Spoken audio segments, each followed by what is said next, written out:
The Israeli military has indicated it will expand its operations on multiple fronts around the anniversary of the 7 October attacks on Monday, including a significant and serious retaliation against Iran for last week's large-scale ballistic missile attack on Israel.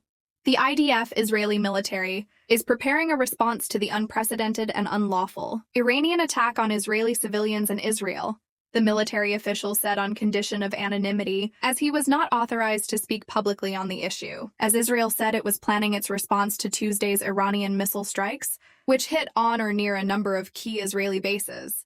The U.S. President Joe Biden cautioned against striking Iranian oil facilities, a day after he said Washington was discussing such action. If I were in their shoes, I'd be thinking about other alternatives than striking oil fields, Biden said during a rare appearance at the White House daily press briefing. The Biden administration has already suggested it opposes an Israeli strike on Iran's nuclear program. Amid the worsening violence, speculation was hardening that a strike on Beirut's southern suburbs had killed Hashem Safiedine, who had been widely expected to succeed Hezbollah's slain leader Hassan Nasrallah. According to Lebanese security sources, Safiedine has been unreachable since Friday. Assessments suggest that Safiedine was killed with aides and Iranian advisors in a powerful strike that has made reaching any bodies difficult. In the aftermath of the strike, the IDF said it had hit Hezbollah's intelligence headquarters without disclosing who was present.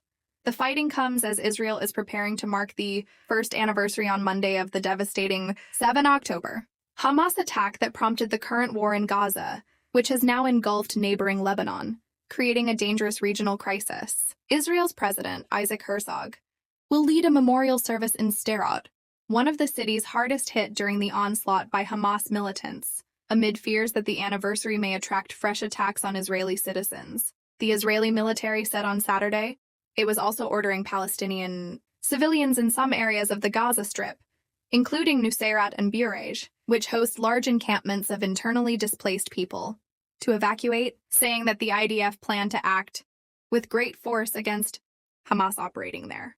Israel also appeared to be ramping up operations over the weekend in southern Lebanon, which its ground forces entered earlier this week.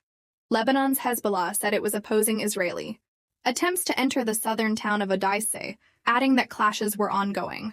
As Hezbollah continued to fire rockets at northern Israel, there were direct hits in 2 buildings in Carmel and near Acre, with reports of casualties from an impact on an apartment block in the Israeli Arab village of Deir al-Assad.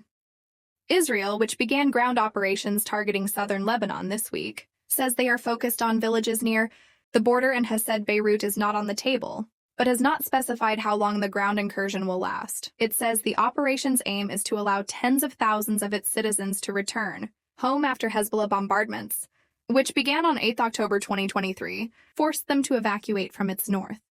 Rapidly escalating violence in recent days has brought intense Israeli strikes on Hezbollah, strongholds across Lebanon as ground troops conducted raids near the border, transforming nearly a year of cross-border exchanges into full-blown war.